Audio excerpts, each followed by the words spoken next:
Hello, જય માતાજી, જય શ્રી કૃષ્ણ। આજની વાર્તા શરૂ કરીએ પહેલાં વિડીયો ગમે તો લાઇક અને શેર કરી દેજો। ચેનલ ઉપર જો તમે નવા હોય તો ચેનલને સબસ્ક્રાઈબ કરી દેજો। તો ચલો શરૂ કરીએ આજની વાર્તા। સાસુ અને સસરાની દીકરી। સસરા પુત્ર વિકાસે તેને ફરીથી ધક્કો માર્યો। તે સમયે ઘરમાં કોઈ નહોતું। તેના પિતાના વિલાપથી તેના પર કોઈ અસર થઈ ન હતી। અસર હોય તો પણ કેવી રીતે? જો તે હોશમાં હોત તો તે સમજી શક્યો હોત। વર્ષો પહેલાં તે ડ્રગ્સની અંધારાવાળી દુનિયામાં ખોવાઈ ગયો હતો। જ્યારે નોકર બજારમાંથી શાકભાજી લઈને પાછો આવ્યો ત્યારે તેણે તેમને જમીન પર પડેલા જોયા અને એમ્બ્યુલન્સ બોલાવી। ડૉક્ટરે ઘણું પૂછ્યું છતાં તે પોતાની વાતથી પણ સત્ય કહી શક્યો નહીં। ડૉક્ટરે 5 અઠવાડિયાનો આરામ ચૂકવ્યો હતો। ત્યાં નર્સિંગ હોમમાં રહેવું પડ્યું। વૃદ્ધાવસ્થામાં હાડકાં સરળતાથી જોડાય છે, તેથી આંખો ભીની હતી અને તેના પોતાના કાર્યોથી તેનું હૃદય ભરાઈ ગયું હતું।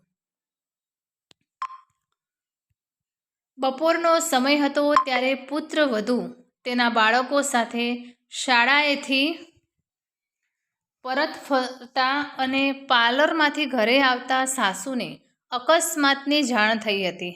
દરમિયાન દ્વારકા પ્રસાદજીએ ઝડપી ગતિએ કામ કર્યું। વકીલને નર્સિંગ હોમમાં બોલાવ્યા અને તેની તમામ મિલકત તેની પુત્રવધુને ટ્રાન્સફર કરી।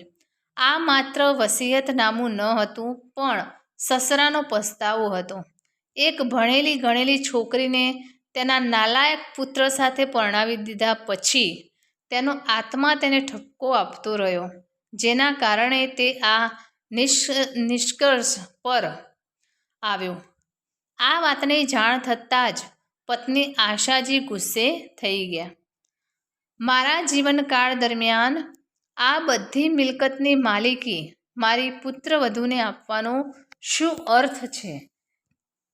આપણે વૃદ્ધ અને નબળા બની ગયા છીએ। વિકાસ આપણે તમામ મિલકતનો જપ્ત કરશે અને તેનો નાશ કરશે। જો પુત્રવધુના નામે કરવામાં આવે તો કમસે કમ પૌત્ર પૌત્રીઓનું ભણતર તો સારું થશે। કોઈ પણ રીતે જ્યારે તે એકલતામાં હોય ત્યારે તે ઘણીવાર આ જ વિચારતો હતો। બસ એ જ યોજનાનો અમલ કર્યો।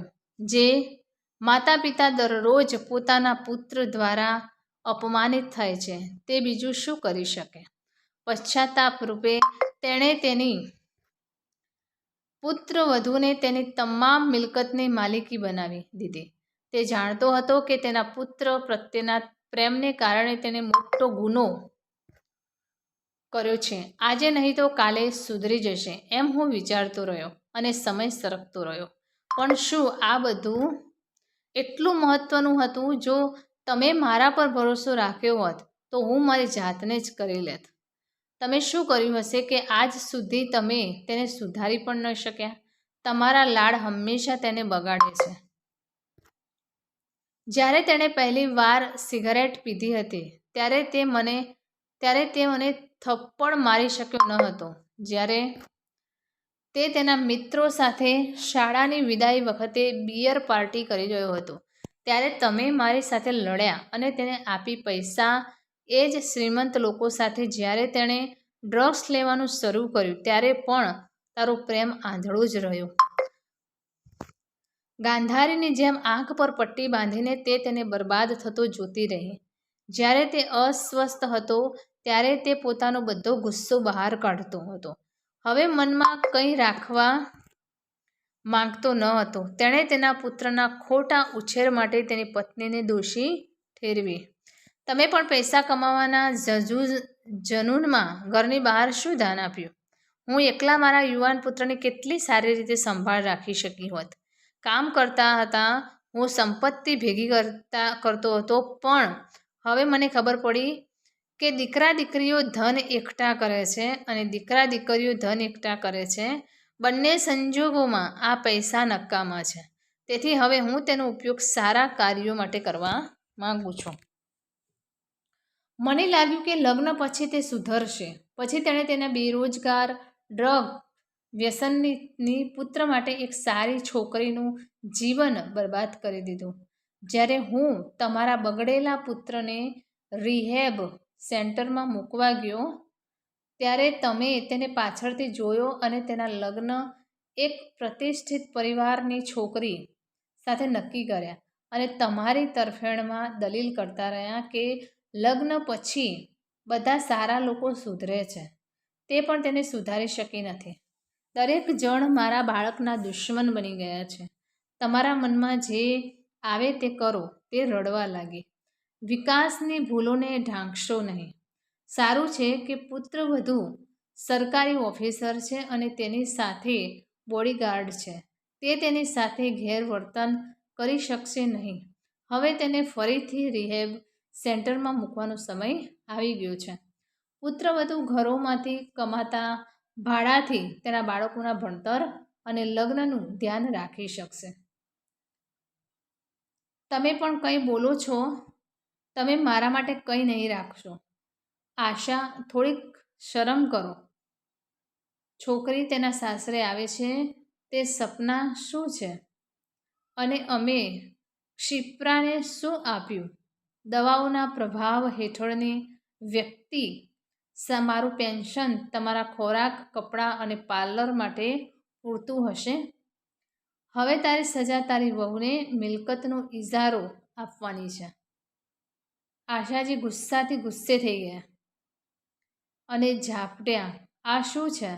તેણે પુત્રવધુ પર હાથ ઉપાડ્યો. સૌ સ્તબ્ધ રહી ગયા. એકવાર માટે તો પુત્રવધુ પણ માની ન શકી કે આ હાથ તેના પર ઊભા થયા છે. કોઈ પણ ગુના વિના અપમાન સહન કર્યું હતું. તેણી કંઈક પાછું કહી શકી હોત, પરંતુ આ તેના મૂલ્યો ન હતા. ચૂપચાપ તે રૂમમાંથી બહાર નીકળી અને સરકારી આવાસમાં જવા માટે પોતાની વસ્તુઓ પેક કરવા લાગી. બધાએ તેને રોકવાનો પ્રયાસ કર્યો. ત્યાં સુધીમાં આશાજીએ ક્યારેય કલ્પના પણ નહોતી કરી કે જમા કરેલી રકમ આ રીતે તેના હાથમાંથી સરકી જશે. હાર્યા પછી તેણીએ ક્ષિપ્રાને તેણીના કાર્યો માટે માફી માંગી અને તેણીને ઘરે પરત લાવી. તેણીને તેણીની વહુ નહીં પરંતુ તેની પુત્રી બનાવી. તેનો નાલાયક પુત્ર પણ કોઈક માર્ગે આવ્યો. હવે તેણે તેના પિતાને પૈસા માટે હેરાન કરવાનું બંધ કરી દીધું હતું, કારણ કે તે જાણતો હતો કે તેની પાસે જે પણ છે તે તેની પત્નીનું છે. તેણી કાં તો આપે કે ન આપે, અને તેની પત્નીનો સામનો કરવાની તેની હિંમત નહોતી. આમ છતાં આવા બાળકો પોતાના માતા પિતાના પ્રેમનો લાભ ઉઠાવે છે.